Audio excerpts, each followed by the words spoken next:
구원의 은혜 두 번째 강의합니다. 로마서 8장 30절. 게다가 누구를 그분께서 예정하셨는데 그들을 그분께서 또한 부르셨습니다.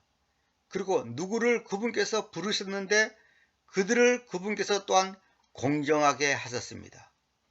공정하게 했단 말은 여러 번 말씀드렸지만은 개혁성경은 의롭게 했다 그러지만은 의롭게 했다가 아니라 하나님과 나와의 의가 똑같게 만들었다 이런 뜻입니다.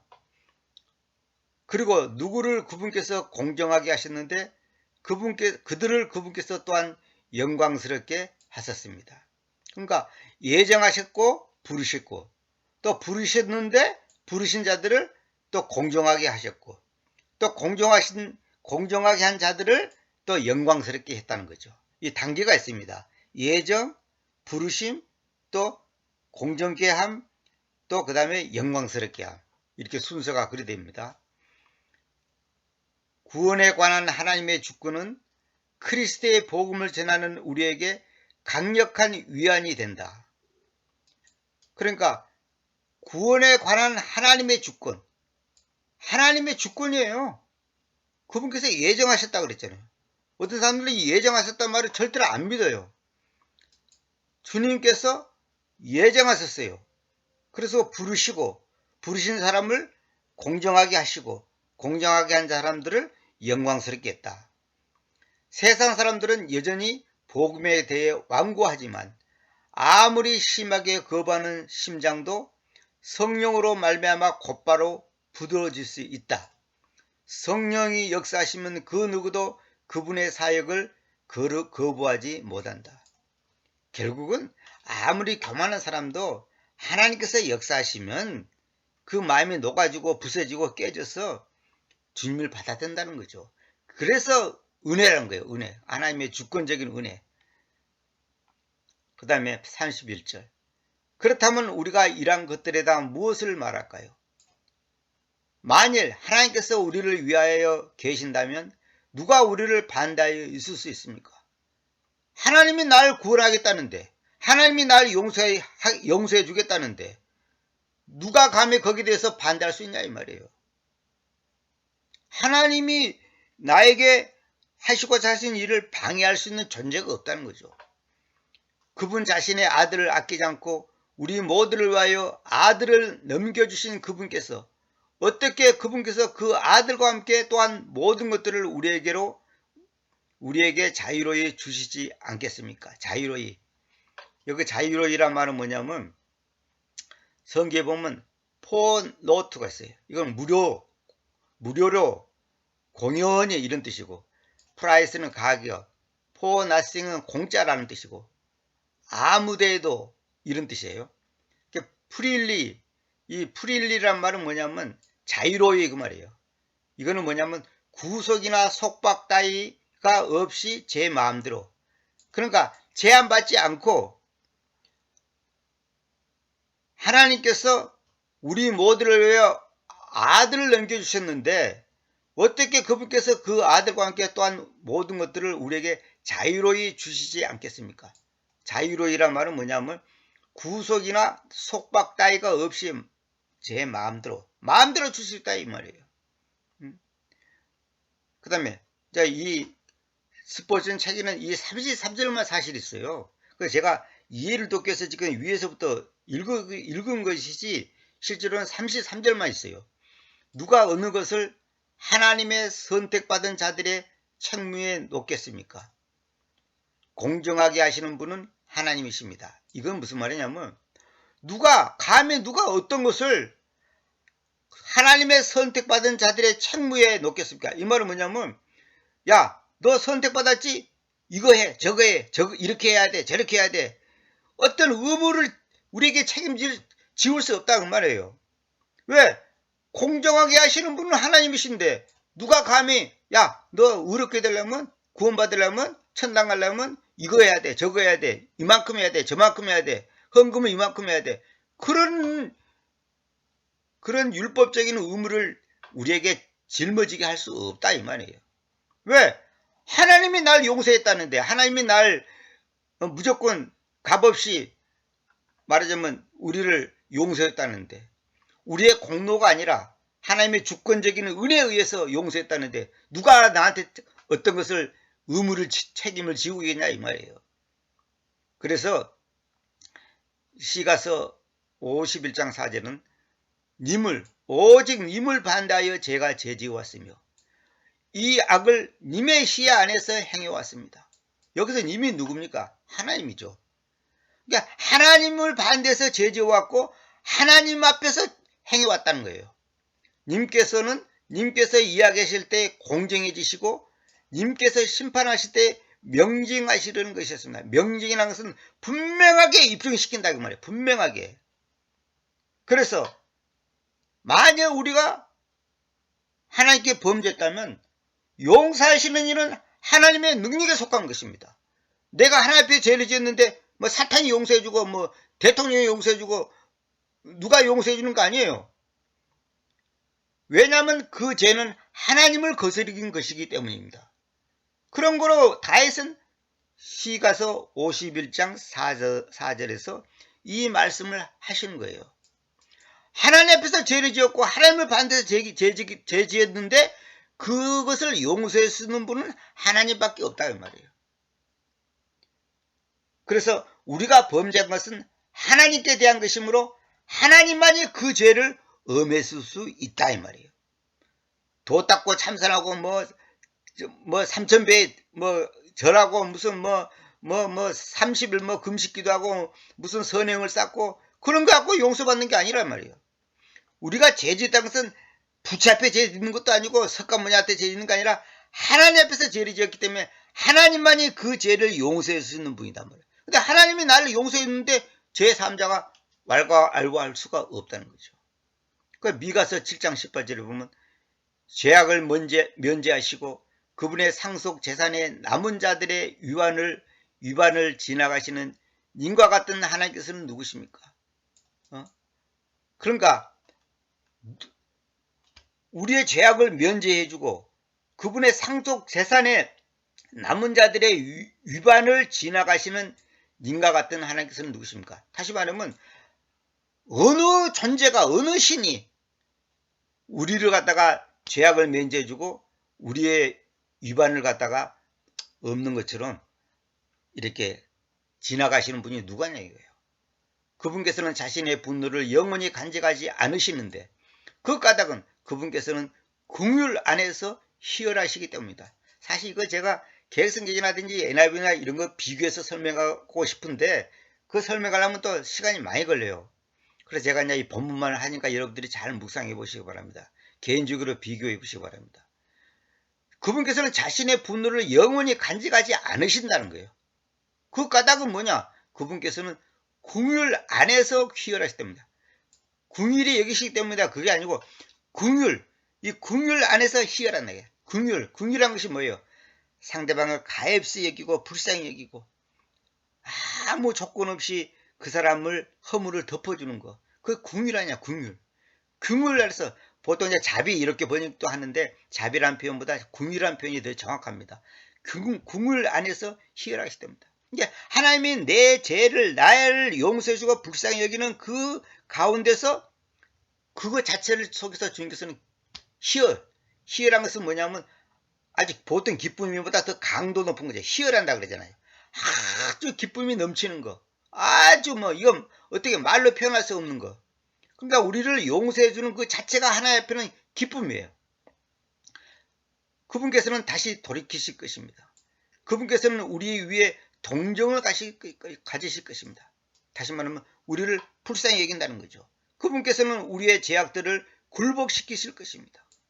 그렇죠. 죄악들을 굴복시킨다는 건 뭐냐면 그 죄악들을 완전히 무릎 꿇게 한다는 거예요. 굴복시킨다는 거죠. 서브드란 말이 그런 뜻이에요. 완전히 이렇게 말할까 패망시키는 거예요. 그리고 님께서는 그들의 모든 죄들을 그 바다의 깊은 곳 속으로 던지실 것입니다. 여기서 왜 그 바다라 그랬냐면 그냥 바다 그래도 되지만은 바다도 여러 가지 있잖아요. 그 바다 여기서는 이제 유대인들 입장에서는 유프라테스 강 앞에 있는 그 바다 있잖아요. 홍이라든지 그런 바다를 말한 거예요. 그러니까 그 바다의 깊은 곳들 속으로 던지실 것입니다. 우리의 모든 죄들. 이 말은 뭐냐? 상징적인 바다 깊은 속으로 우리 죄들을 던져보면 다시는 죄가 일어나지 못할 거 아닙니까? 완전히 없애버린다는 것은 이제 물학적으로 이렇게 표현하는 거예요. 님께서 야곱에게는 그 진리를, 그리고 아브라함에게는 그 긍휼을 이행하실 것입니다. 님께서 옛날들부터 우리의 아버지들에게로 맹세하셨습니다. 여기서 아버지들하고 그냥 조상을 말한 거죠. 님께서 야곱에게는 그 진리를, 왜 야곱에게는 진리를 할까? 아브라함과 이삭과 야곱 그러잖아요. 아브라함의 아들이 이삭이고 이삭의 아들이 야곱이잖아요.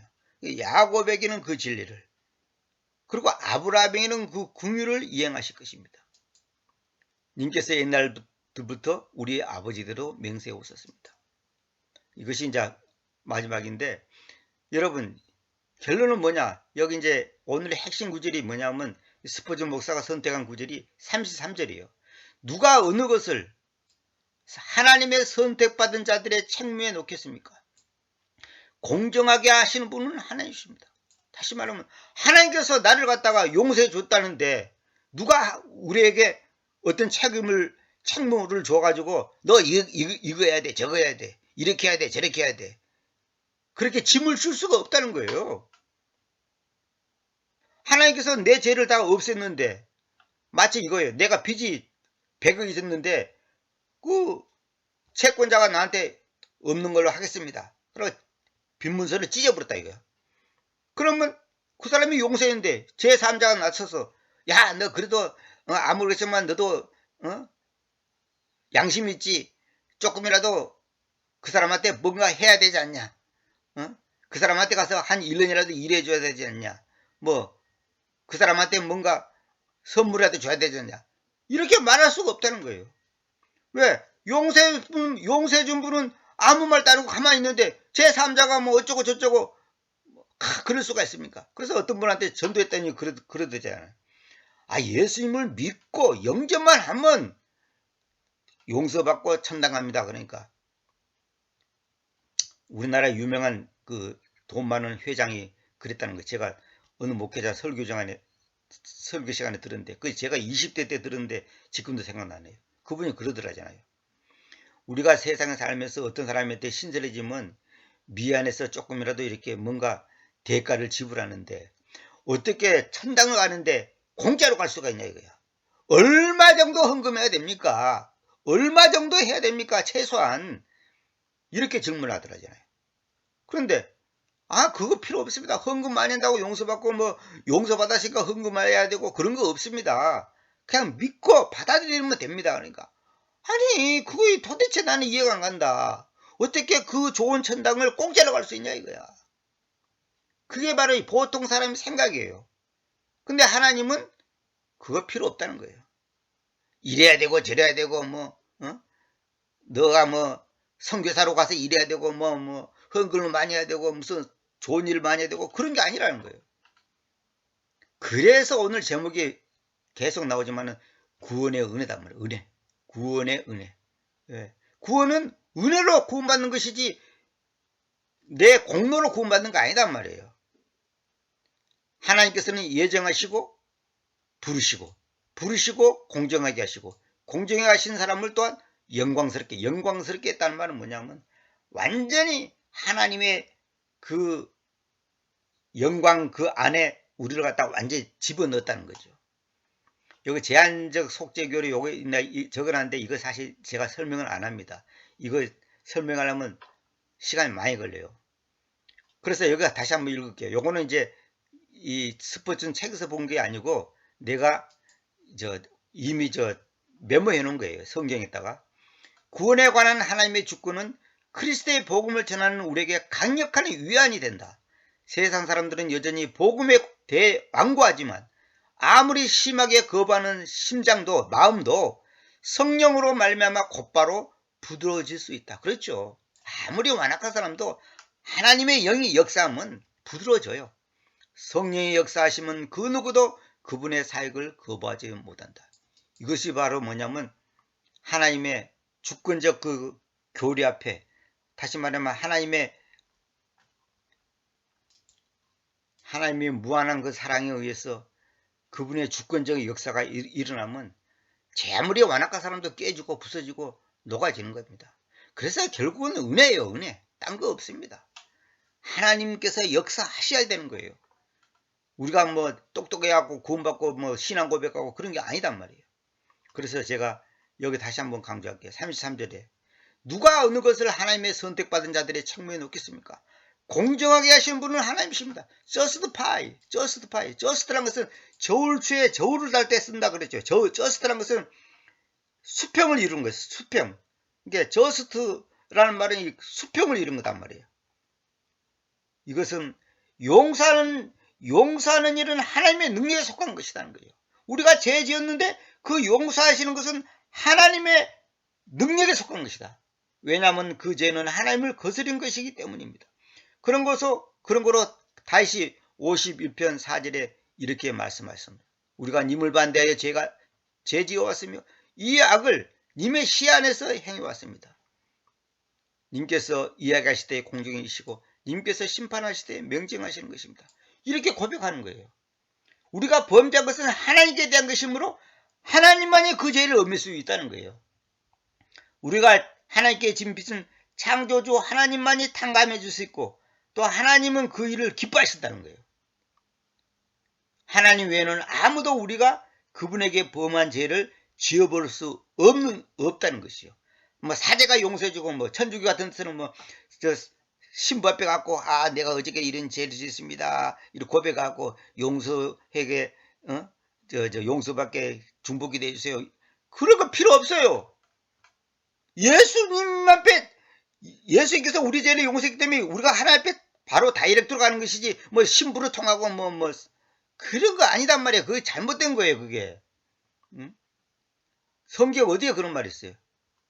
그래서 이런 말 있잖아요. 그분께서는 자신의 분노를 영원히 간직하지 않으시는데 그까지 그분께서 궁휼하셔서 희열하시게 됩니다. 그러니까 하나님은 우리 죄를 용서해 주는 그 자체가 마음이 괴롭고 아프고 마냥 화가 나지만 그냥 용서해준다 그게 아니고 용서해 주는 그 자체가 주님께서는 큰 기쁨이라는 거죠.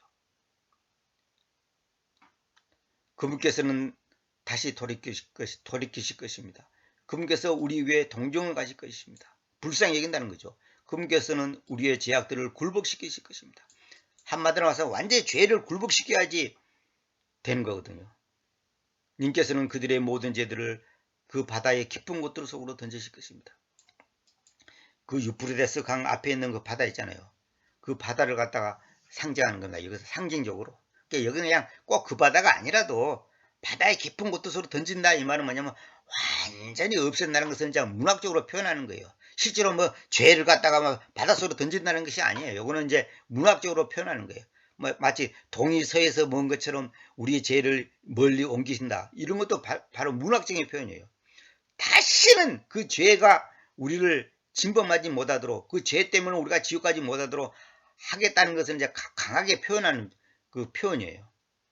그래서 우리가 결론은 오늘도 다른 거 다 잊어보더라도 누가 어느 것을 하나님의 선택받은 자들의 책무에 놓겠습니까? 공정하게 하시는 분은 하나님이십니다. 그러니까 하나님이 날 용서했고 날 의롭다 했는데 누가 감히 나한테 너 이래야 돼 저래야 돼 뭐 40일 금식이다 해야 돼 뭐 헌금만 해야 돼 봉사만 해야 돼 이런 거 없다 이 말이에요. 아니 채권자가 날 용서했는데 제3자가 왈가부할 권리가 없죠. 그래서 구원의 은혜단 말이에요. 그래서 구원의 은혜가 뭐예요? 공짜 아닙니까? 그래서 구원의 은혜. 그래서 오늘은 여기까지만 하도록 하겠습니다. 감사합니다.